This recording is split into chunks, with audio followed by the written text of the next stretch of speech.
అంటే ఇప్పుడు బొద్దింకలో ఈ జగన్మోహన్ రెడ్డిని మీరు యాక్సెప్ట్ చేయరైతే. మేడం అసలు బొద్దింక ఈ కాక్రోచ్ జనతా పార్టీ అనేది it's credibility for us. Like మేము అది ఎలా ఫీల్ అవుతామంటే మేము ఒక జస్టిస్ కి ఫైట్ చేస్తుంటే మాకు ఇచ్చిన బిరుదు అది. కరెక్ట్. వీళ్ళు చేసిన ఆరోపణలకి వాళ్ళు చేసిన తప్పుల్ని కప్పిపుచ్చుకుని ఇప్పుడు ఏదైతే పేరులో వస్తుందో, ఏదైతే ఇప్పుడు ఈ స్టూడెంట్స్ ఈ కాక్రోచ్ జనతా పార్టీకి వస్తున్న సపోర్ట్ ని వీళ్ళ వైపు మలుచుకోవటానికి వాళ్ళే కాక్రోచ్ అని పిలుచుకుంటున్నారు. అది ఎంత దౌర్భాగ్యం మాకు ఇంకా మాటల్లో చెప్పాల్సిన పని లేదు. Right, I accept it. So Andhra Pradesh లో మీరు ఒకవేళ పోరాటం చేస్తే అది చంద్రబాబు నాయుడు గారి పైన ఉంటుందా, లేకపోతే జగన్మోహన్ రెడ్డి గారి పైన ఉంటుందా? మేడం అసలు మా పోరాటం చంద్రబాబు గారి మీద, జగన్మోహన్ రెడ్డి మీద కాదు.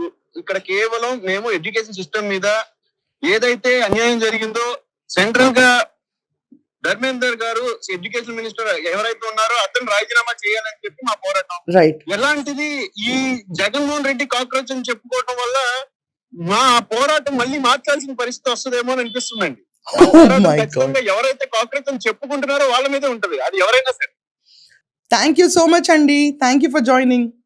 Thank you.